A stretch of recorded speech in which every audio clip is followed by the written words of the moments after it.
Jeff Yang. I'm an author and journalist, and I am so honored to be here today to moderate the conversation with director Wenders and star Koji Yakusho. Hope you guys enjoyed the movie Perfect Days. Yes?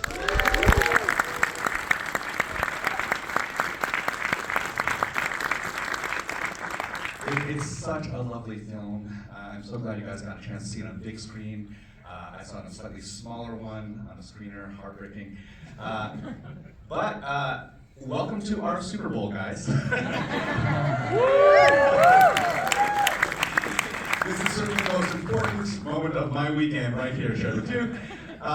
I would like to welcome, of course, the stars, the director and the star of the film to the stage. And just note to all of you guys that I'll be speaking with them briefly, but we do want to open up the floor for questions from the audience. Director Wenders has actually said he enjoys questions, so we will make that happen. So I'll keep my conversation fairly brief, and then we will, again, throw it open. You'll raise your hands. I think we might be able to have a microphone go down the crowd, or if not, to stand up and speak loud. And we'll do that. Okay, so please, if I may first ask the stage, Director Wenders.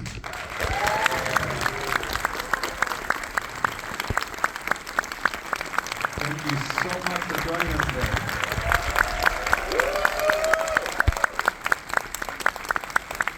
Thank you, And if I may have us be joined by star Koji Yakusho and his translator, Dave. Thank you.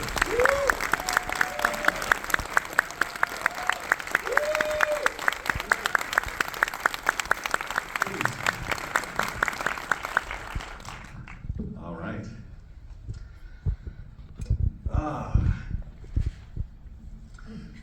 Such an incredibly lovely film. Such a beautiful film. Director, if I may ask, just to begin with, I know the project itself kind of came from an interesting origin, and I just wanted to ask you first how Perfect Days came about. It almost did not come about because if I only had read the first half page, I would never have made it, because it was an invitation, a letter from Tokyo. Started to read it, quick checking, reading. Would you come to Tokyo to be inspired or to look at toilets? What? I was to look at toilets.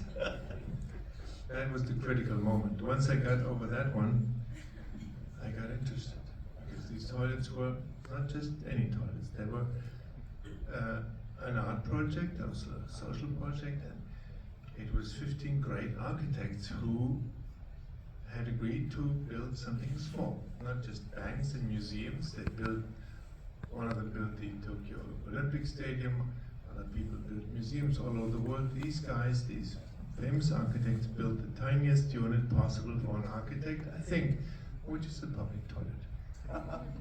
That I thought was interesting. And as any excuse, go to Tokyo. I went a couple of months later, and I saw these toilets, and I liked them. But I didn't feel like making what they thought maybe proposition, a handful of short subjects on the architects and their creations.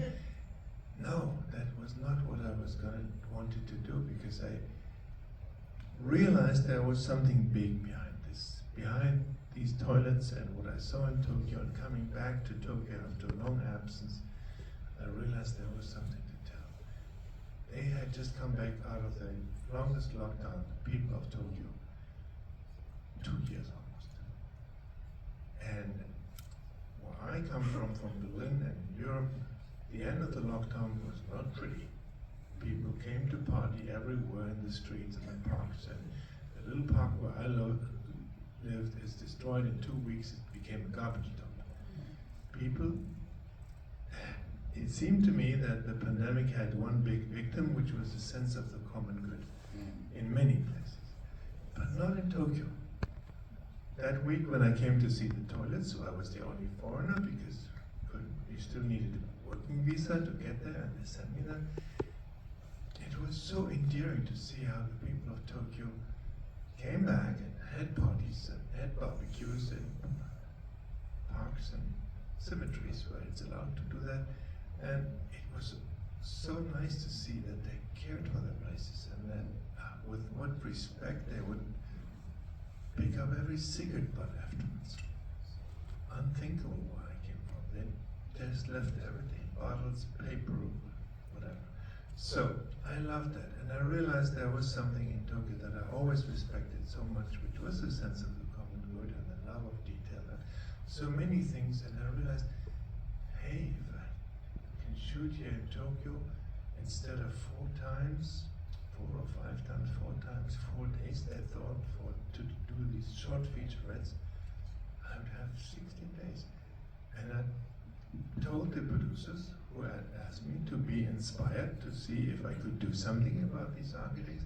I said, I am inspired, but not for documentaries about the architects and the toilets, but for a story that I would love to tell. I'd love to tell a story about a caretaker of these toilets, because then I can bring out so much more. And I felt what I could tell in Tokyo would be so relevant.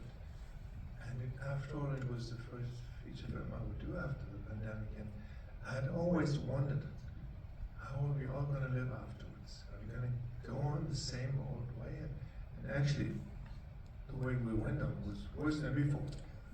So anyway, that was the beginning, and I said to them, let's make a feature story. They said, yes, if you think so. And all I need is a script and a good actor. And they agreed. That's remarkable to begin with. I think the idea. I think so. Yeah. The idea you had, especially, to make visible somebody who I think in ordinary social circumstances would be invisible, right? The person who is, as you say, the caretaker, not just the cleaner, but the person who really, gives that sort of sense of self and identity to this job of ensuring that these places are clean, pristine. That says something about not just Japanese society, but about the character that you've painted of Hirayama. And I wanted to ask you first where you conceive of the character, and then I'm going to turn to Koji to ask about what he thought when he first was presenting it. Okay. Curious to hear what he says. I think you know. So, I needed a story, and the guy who invited me in the first place is a great writer, poet. He knew my love for Tokyo and my love of architecture. That's why he invited me, and I said, you help me. The two of us were going to write a script. And it's going to be about a man who not just cleans these toilets, but who really feels responsible for them. And he's going to do that with the spirit of a Japanese craftsperson. Craftspeople in Japan are very, very highly regarded. They're not just on the lower side of the social ladder. They are big. Some craftspeople are national monuments. Some people who make potteries or whatever they do with their hands, they are amazing giants there. And I thought our guy was going to look at his work just like a craftsperson. And he was always going to try to do his best. And he was happy to work for others. And all of that I shared with Takuma, and that's how we started to write the story, with that idea of talking about the routine of a man who loved his job and loved people. You've picked obviously the perfect person to embody this, and I will turn now to Koji to ask about what it was like when you first received this script and this invitation to this character. And I'm going to say this with the additional word that I've seen you in so many things. I actually went back and looked at your filmography and realized what breadth and what depth you've had from the eel, Shall We Dance, Tampopo, all the way through to Cure and Cairo. And it just, Babel. yes, Babel, and Memoirs of a Geisha, but so many of your roles really have had a solitary nature, an apartness from humanity. And this role, in some ways, almost feels like the culmination of a much longer story you're telling in your work. So I wanted to ask you what it felt like to first read this character and what led you to decide to embrace it.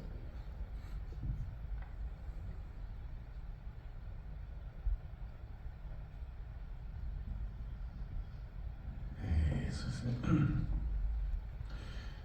まあでも今までこれまでいろんな監督たちの作品を通過して、それで今回ウェンダース監督と出会って、そしてこの作品ができたっていうのは、まあ本当におっしゃる通りだと思っています。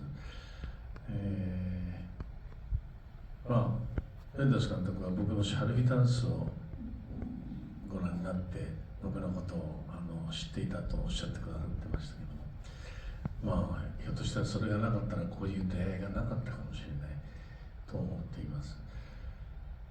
でまずこのシナリオをこの企画を聞いた時には、東京トイレットプロジェクトっていうのは、まあ、この映画の制作者でもある柳井浩二さんという人が東京オリンピック・パラリンピックに向けて世界中の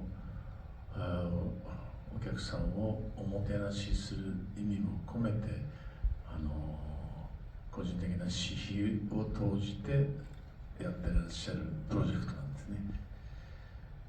そしてそこの舞台にした清掃員でウェンダース監督が作品を作るというだけでもう本当に何か分かりませんけど、なんかとても美しい物語ができるような予感がありました。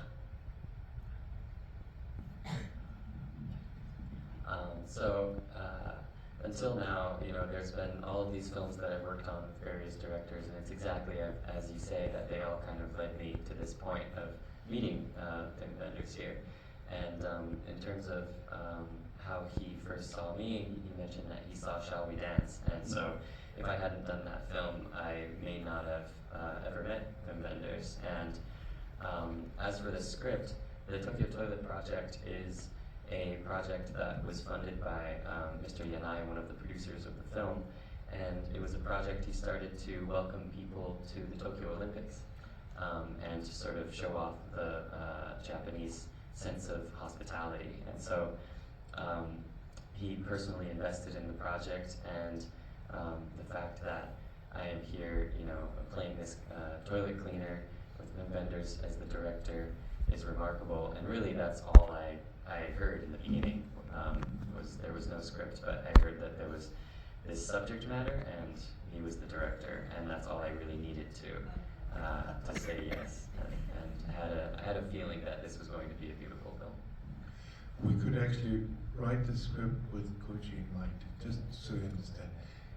He said yes to the project unconditionally, and then Takuma-san, my co-writer, and I started to write. So I don't think we would have been as inspired as we were to write it without knowing that he was going to be the man.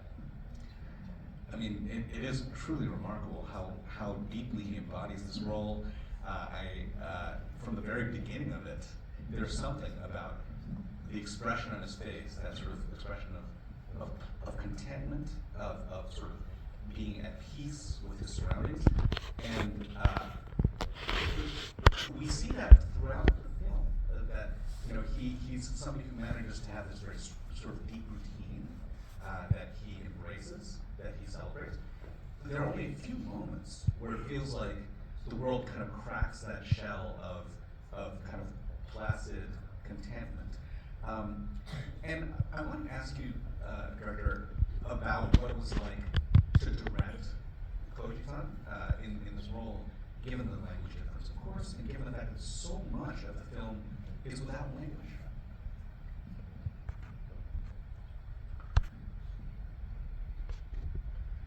I knew more than Shall We Dance, but Shall We Dance was my first introduction to this man. And it was a very fortunate event for me.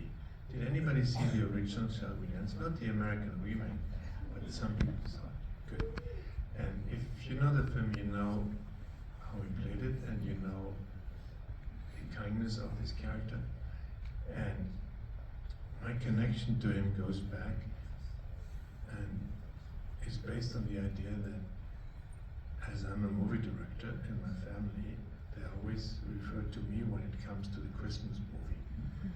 So for 30 years already, I'm the one who has to choose the Christmas movie where the entire family goes.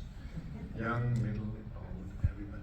In the beginning I was part of the middle class people, and they were older generation than me. But it was always a disaster. Never take that job.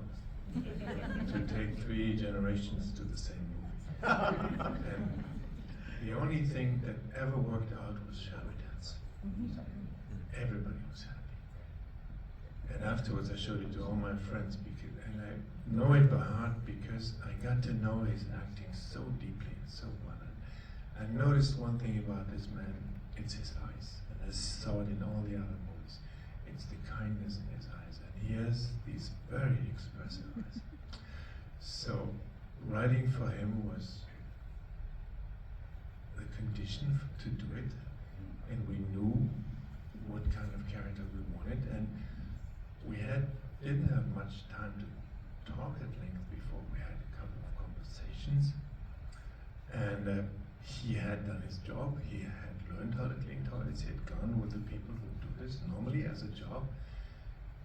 And if I understood right, they offered him the job afterwards. And so he knew exactly, and he was competent. But he had also understood what was important for me, that it was a man who had chosen this life, and that he had a different life before.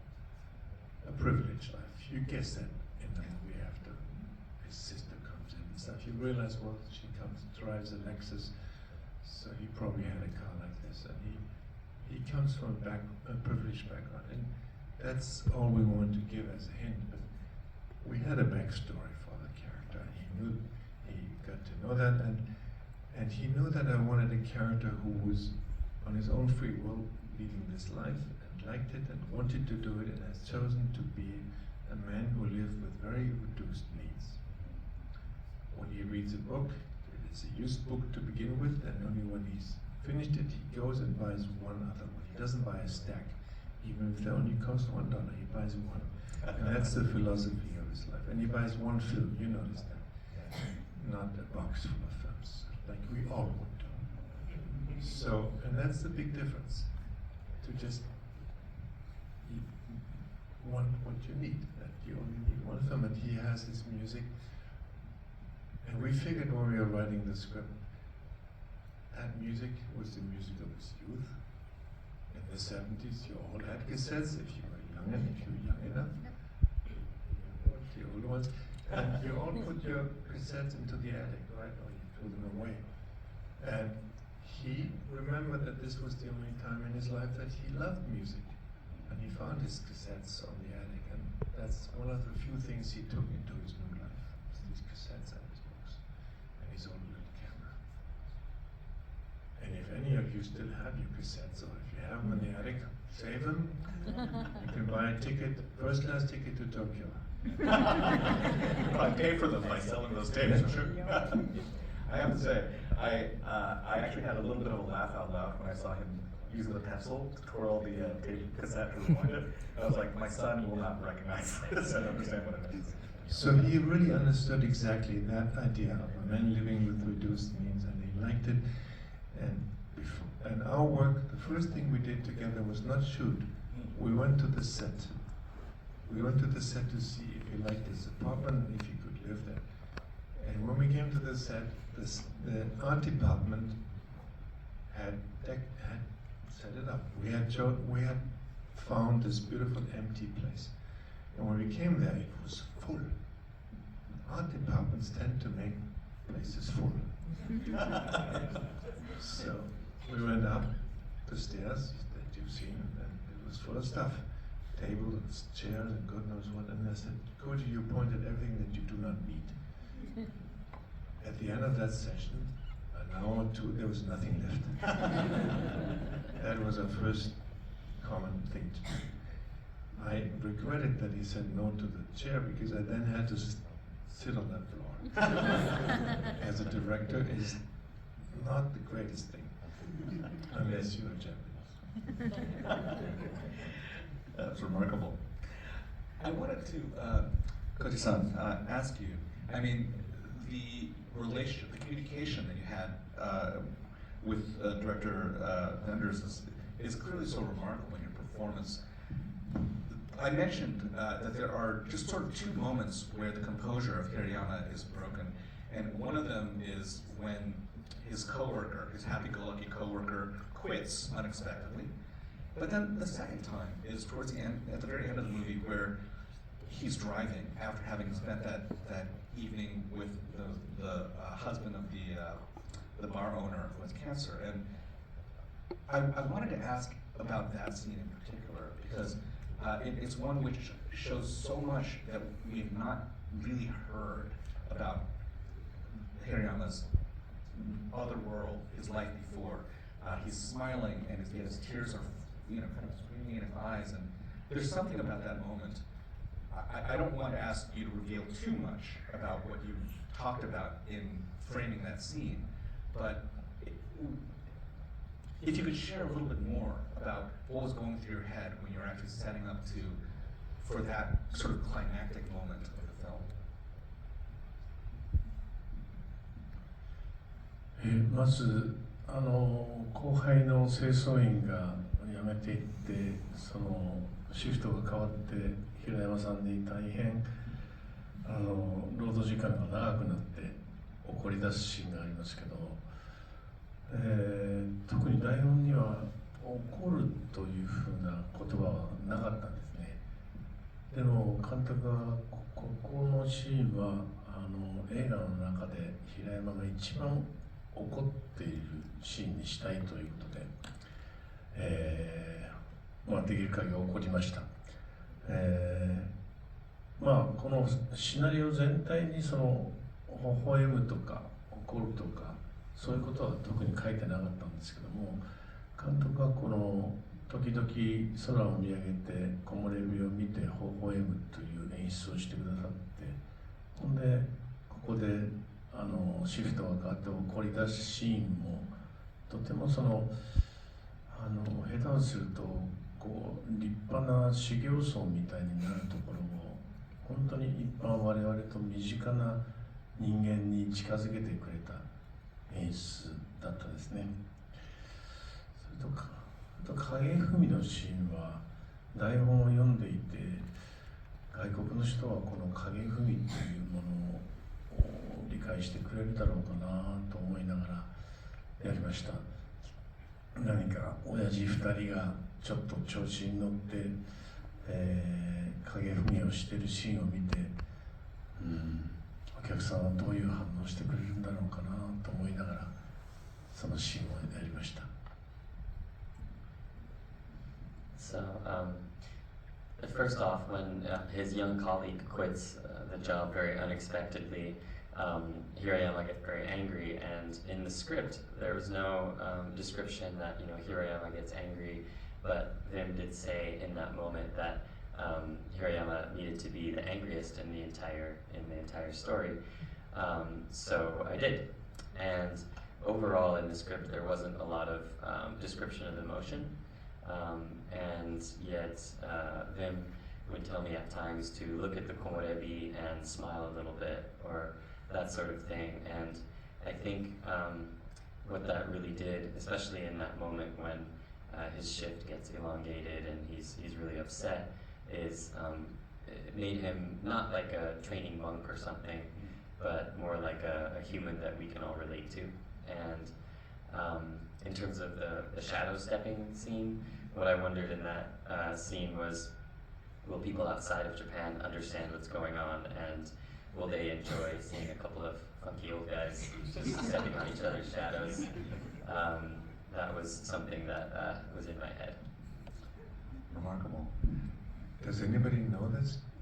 The shadow stepping? Is that a thing you know? It's- get on it now. I was just worried. I thought, well, maybe they don't know it in America. Because maybe in America, two shadows, when they overlap, do get dark. I mean, everything's bigger in America, so the shadows should. I want to ask one last question of you, Director of Wenders, and then we'll open it up for a few questions from the audience. I wish we had so much more time. I have so many questions I could ask. But the one I want to ask of you, I mean, this film has been so justly celebrated in so many ways. Obviously, Koji-san has been honored at Cannes Best Actor. But the one which I think is really perhaps most remarkable, given your extensive history and love of Japan and you know, the fact that you've embraced Ozu, obviously, as somebody who has been a long-time inspiration, is that this film has been nominated formally as the foreign language motion picture nominee for the Academy Awards. And it's the first time that somebody non-Japanese has directed a film with this honor. I just wanted to ask, I mean, given the provenance of this, it began as this outreach, can you do this film about toilets? Did you expect that this would occur, and what did it feel like to be given this distinction?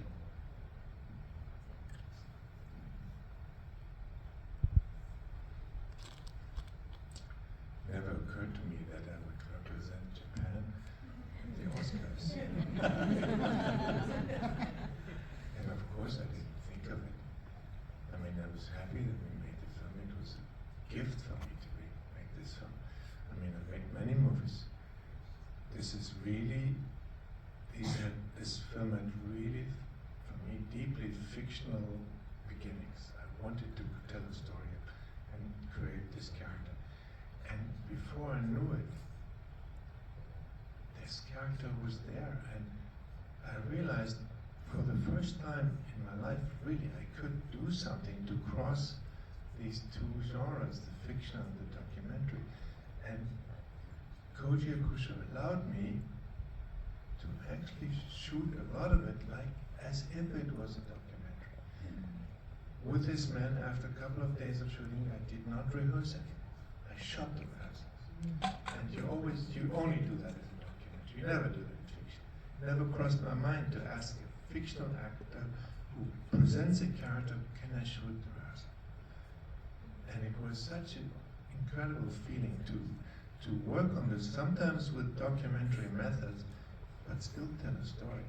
And that is truly Koji Yakusho's merit, and that is a new territory in which he let me enter as a director. Wow. I mean, as somebody who's been so accomplished in both sides of the fence, narrative and documentary, to be able to converge them on this topic and with this character is truly brilliant. Other than that, I still have a German passport. For now. For now, we'll see. Let's see if there are a couple of questions. Can we do? Okay, 2 questions. I see a hand up over here, and I don't know if we have a microphone that go around, so just stand up and talk loud, perhaps. Well, wonderful film, of course. Great performance. You mentioned the music and how it was his youth. How long did it take you to come up with that soundtrack, and in particular that scene of House of the Rising Sun? What made you choose that song in particular, the Japanese version? Did you all understand the question? I can repeat. So the question was about the music, how long it took to curate it, to identify the songs used, and especially that scene where the bar owner sings the Japanese version of House of the Rising Sun. What led you to make that choice? So, as Hirayama doesn't speak so much in the film, and that was a choice for us, Takuma-san, my co-writer, and I realized music would speak a little bit for him, and it was important not to just write into the script. He puts a cassette into a cassette recorder in his Chromeo van, but we felt it was important what he was listening to. So we started to put the songs into the script, and they really became a storytelling tool. We had the songs on the set. The songs you have in the film, he worked with them on the set. And that makes a big difference, and that increased their importance and what they meant and what the story was that these songs are telling. And House of the Rising Sun is such an archetypal youth song, and such an archetypal youth song. However, if you know the history of the song, the original of the song is what Mama in the bar sings. It's the song about a fallen young woman. She ends up in a brothel. Only that the Animals in the late 60s, when they recorded it, couldn't possibly do that. That would have been a no-no. So they rewrote it and wrote it for a young man and his blue jeans and his father and God knows what. And so in the film, I have them both. And I feel quite nicely about what that does, that the song comes back and with different text. I love it. And in the beginning, it was that song for me, the feeling of the song so much describes my own youth. And everything is in that. The whole rebellion of the 60s and 70s is in that. So I loved it. And we put it in the script and we decided from scratch, no music in this film except the music he puts on. So Takuma and I, we DJ'd our way through the script. It didn't escape me that the song "The House of the Rising Sun," being sung in the land of the rising sun, has a certain specific resonance as well. Absolutely. So very lovely touch there. Let's do one more question. I think over here. Very beautiful movie, and so much. This question is for Koji-san. Out of so many characters you have played, and in the so many years, what do you find the most difficulty or the most challenging part of playing this? I'll just repeat the question. So this is a question for Koji-san. Out of the many different characters that you've played, which would you consider to be the most difficult or challenging? The most challenging part of playing this character. Oh, of playing this character, sorry. Given how many different kinds of characters you've played, what did you find most challenging about playing Kiriyama-san? この台本をもらって、ウェンダース監督の作品に参加できることの喜びをかみしめながら、どうすればいいんだろうと悩みましたけども、まず僕が一番目指せばいいというのはやはりウェンダース監督が日本の清掃員、実際の清掃員を俳優としてスカウトして映画を作ったように、世界中のお客さんには見てもらえるといいなという、それを目指したいなと思いました。日本の国内ではそれは俳優の役所広司が演じてるっていうのはもうしょうがないことですけども、でもいろんな国の人たちには本物の清掃員が映画の中で、演じてると思っていく、そういうものを目指してやりました。それが一番難しいことだったのと思います。When the script was first given to me, I first felt a lot of joy of just being in a Wim Wenders film, and then came my thought of, okay, what do I do now? And then when I was preparing for this role, my intention was to have audiences who see this film think, oh, maybe Wim Wenders actually hired a real toilet cleaner to be in this film, which is not so possible in Japan because I'm a known actor, but outside of Japan, maybe people will feel that I was a real toilet cleaner, so that was the biggest challenge. Well, Then the toilets themselves, I don't think were the challenge. But to be so much that character. It was truly breathtaking to watch the movie, even more so to speak with you both. Thank you so much for joining us. Thank you guys.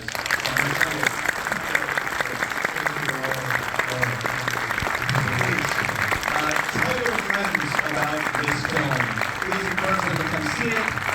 The log line alone is about toilet paper in Japan.